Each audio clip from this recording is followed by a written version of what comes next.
Cara menjaga diri dari tipu daya syaitan adalah al-kalimah at-tayyibah, iaitu dengan cara sering-sering menjaga diri dengan kalimah-kalimah yang baik. Dan ini diisyaratkan melalui surat Al-Isra ayat 53. Qala Allah Ta'ala, Allah berkata, wa qul li'ibadi yaqulu allati hiya ahsan. Muhammad, kata Allah, beritahukanlah kepada hambaku, hendaklah mereka berkata-kata dengan perkataan yang baik. Inna syaitan yanzaghu bainahum. Setelah Allah mengatakan berkata-katalah, berbicaralah dengan kalimah-kalimah, dengan perkataan yang baik, karena sesungguhnya syaitan akan menipu. Yanzagh itu mengganggu, menggoda, bainahum, di antara kalian, di antara orang-orang yang berbicara baik tersebut. Inna syaitan kana lil insan aduwwan mubina. Sesungguhnya syaitan adalah musuh yang nyata bagi manusia. Nah, ini isyarat ini Allah katakan bahawa syaitan akan mencoba menjatuhkan kita. Salah satunya adalah dengan cara kita diusahakan untuk mengeluarkan kalimat-kalimat dari mulut kita, kata-kata yang kira-kira bisa mengganggu ukhuwah, mengganggu persatuan yang telah kita bina. Dan itu tidak ada lain kecuali dengan rusaknya lisan. Tadi Allah katakan, Muhammad, beritahu hambaku, berbicaralah, berkata-katalah dengan yang baik, karena syaitan akan mengusahakan agar kita mengeluarkan kalimat yang tidak baik. Yanzaghu bainahum. Dan efek daripada kalimat tidak baik, terjadilah permusuhan. Dan ini sudah sering terjadi. Bapak Ibu yang dimuliakan Allah, orang yang omongannya kotor, tidak baik, selalu kalimah-kalimahnya kalau berbicara diselingi dengan caci maki, ini lebih cenderung banyak musuhnya. Dan itu yang diinginkan syaitan. Tapi orang yang omongannya baik, kalaupun ada keluar sekali-sekali, bukan bermaksud mencaci, tapi memberi contoh cacian. Jadi kadang-kadang ada orang yang sedang memberi nasihat, itu mencontohkan cacian yang pernah terjadi, itu dia tidak disebut mencaci. Tapi kalau ada maksud mencaci orang lain, maka dipastikan sifat manusia tidak suka direndahkan, tidak suka dilecehkan. Cacian itu begitu mengena di hati, dan begitu orang tersinggung, untuk memperbaiki kembali hati itu susah. Kita boleh minta maaf berulang-ulang, 5 kali hari raya kita boleh minta maaf berulang-ulang, yang tetapi dia tetap simpan memori bahawa dia pernah dicaci, sehingga untuk sembuh kembali seperti semula susah. Dan jemaah mereka Allah Subhanahu wa taala, banyak sekali ayat-ayat dalam Al-Quran yang melarang seseorang untuk merendahkan sesama. Allah Subhanahu wa taala mengatakan, ya ayyuhalladzina amanu la yaskhar qaumun min qaumin asa ay yakunu khairan minhum wala nisaa'un min nisa'in asa ay yakuna khairan minhunna. Wahai orang yang beriman, kata Allah. Artinya di antara tanda-tanda orang beriman, la yaskhar, kalau engkau merasa dirimu beriman, kata Allah, atau ada iman di dalam dadamu, maka dia tidak akan menjelek-jelekkan, merendahkan, menghina.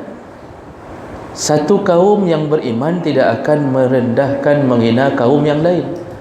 Nah, Allah memberi sebuah isyarat Belum tentu orang yang engkau hina lebih buruk darimu. Mungkin engkaulah yang lebih buruk darinya.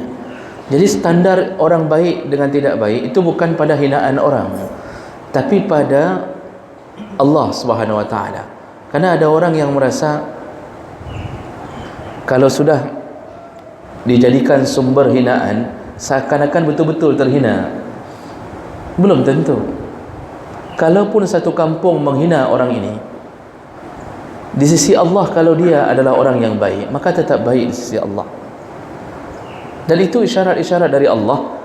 Sampai Allah menyebutkan sambungannya, wala talmizu anfusakum wala tanabazu bil alqab bi'sal ismul fusuq ba'dal iman. Kata Allah, janganlah engkau suka mencela dirimu sendiri dan janganlah engkau saling memanggil dengan laqab. Jadi sampai memanggil dengan laqab pun tidak boleh. Kalau laqab itu tidak disukai. Tapi kalau laqab itu dia sukai sendiri, maka tidak mengapa. Dia suruh panggil dirinya misalnya Rimong, Kahelung Rimong, tidak mengapa. Dia suruh panggil dirinya Canggua, misalnya, tidak mengapa. Pokoknya dia dikenal dengan si Ahmad Canggua, misalnya. Tapi dia suka, memang dia sendiri yang suka, itu berarti dia meridainya. Tapi yang disebut alqab, mulut kita kotor yang selalu memanggil-manggil orang dengan laqab yang dia tidak sukai. Dan efeknya apa? Orang tersinggung. Ketika sudah tersinggung, orang akan memutuskan berhubungan dengan kita. Ujung-ujungnya putus silaturahim. Ini semua kerja siapa? Pertama, kerja syaitan. Yang kedua, nafsu kita sendiri. Jadi asal hegop, kalau sudah panggil orang, panggil dengan panggilan yang dia tidak sukai. Kita panggil black, kita panggil orang black gara-gara kulitnya hitam, lalu dia marah. Dia sudah mulai nampak dia tidak mau bicara. Karena orang kalau sudah tersinggung, itu melahirkannya melalui anggota. Artinya kalau dulu dia tersenyum, begitu kita panggil black, dia tidak tersenyum lagi, ketemu dia tidak salam lagi. Ini menunjukkan syaitan berhasil memutuskan ikatan persaudaraan. Gara-gara apa? Hanya gara-gara memanggil dengan laqab. Kita panggil orang si Pane, Pane-nya nah. Itu kita panggil hai Pane, kita panggil. Wahai pendek, kita panggil. Memang betul dia pendek, tetapi dia suka tidak kalau dipanggil itu. Kalau dia tidak suka, jangan coba-coba. Karena syaitan telah menguasai lidah kita, dan Allah sudah suruh jaga-jaga. Artinya, salah satu yang bisa membuat syaitan kalah adalah jaga lisan. Jangan sampai terlalu banyak musuh gara-gara lisan. Makanya kan Rasulullah mengatakan, man kana yu'minu billahi wal yawmil akhir falyakul khairan. Siapa yang beriman kepada Allah dan hari akhir, maka katakanlah yang baik-baik. Kalau enggak bisa ngomong yang baik-baik, kalau tidak bisa yang baik-baik, maka falyasmut. Diam sajalah, kata Allah. Itu batasan. Kalau tahu lidah kita kotor, tidak bisa ngomong yang baik, maka diam saja, kata Allah. Itu lebih bagus. Jadi ini salah satu tipu daya syaitan menjatuhkan kita ke dalam dosa besar dengan cara lisan, baik di belakang orang tersebut atau di depan orang tersebut. Kalau di belakang disebut dengan humazah, kalau di depan disebut dengan lumazah. Humazah mengata-ngatai orang di belakangnya, bahasa lainnya ghibah. Kenapa disebut ghibah?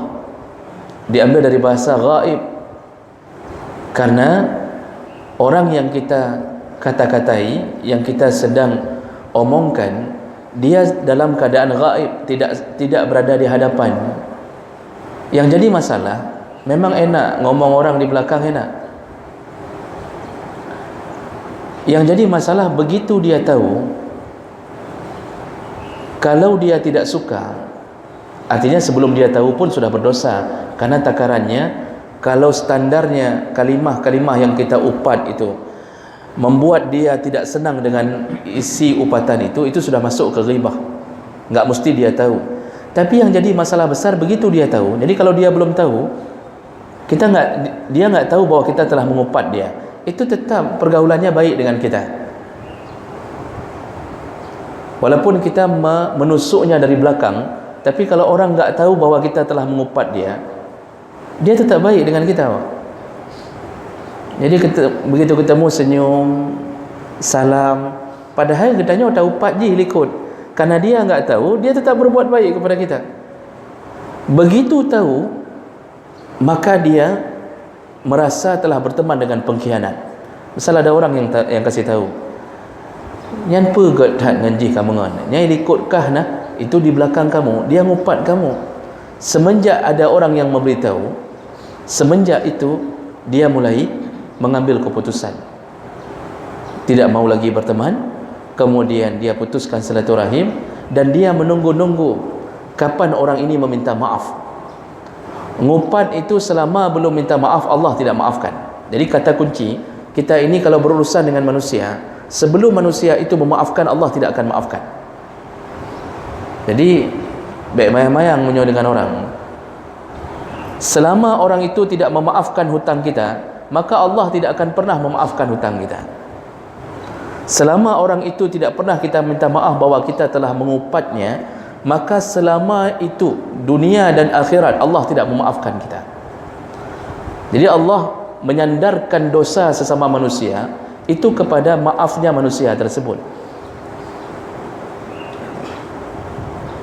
Kalau dengan Allah lebih mudah berurusan, karena di sisi Allah punya sifat Rahman dan Rahim, mudah berurusan dengan Allah. Manusia tidak punya sifat itu, Bapak Ibu maka Allah. Maka berhati-hatilah jaga lidah yang menyentuh perasaan seseorang. Ya. Nah, kalau di depannya itu disebut dengan lumazah. Bagaimana lumazah? Segala macam yang menimbulkan sakit hati orang itu lumazah. Apakah dengan langsung mengejeknya atau menyindirnya? Nya berhabar sabi lam tindi gok sabi. Kalau bahasa Acehnya pukul samping, Pak. Jadi kalau bicara selalu pukul samping. Kalau bentuknya ingin mencegah maksiat, okey. Karena kadang-kadang orang untuk dinasihati itu enggak bisa langsung, harus dipukul-pukul ke samping kanan, ke samping kiri. Itu memberi nasihat, mencegah maksiat. Tapi ini menyinggung perasaan. Yang kita sindir orang baik, bukan orang ahli maksiat. Ini menunjukkan kita yang bermasalah.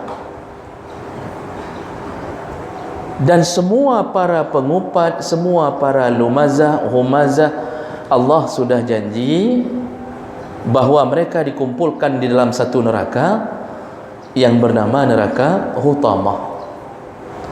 Perlu kita takut kepada Allah, karena Allah Subhanahu wa taala tidak akan melanggar janjinya.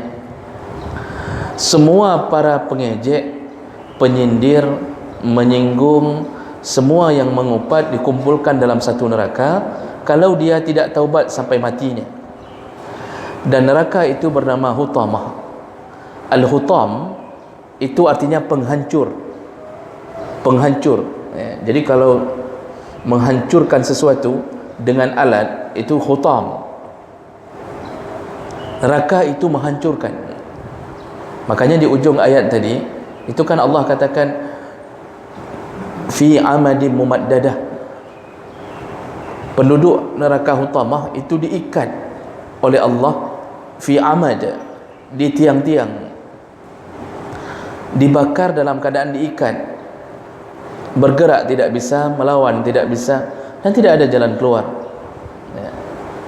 Jadi oleh karena itu takutlah kepada Allah Subhanahu wa taala dengan janjinya. Jagalah lisan kita, ya, agar syaitan tidak mengambil kesempatan untuk menjerumuskan kita ke dalam permusuhan.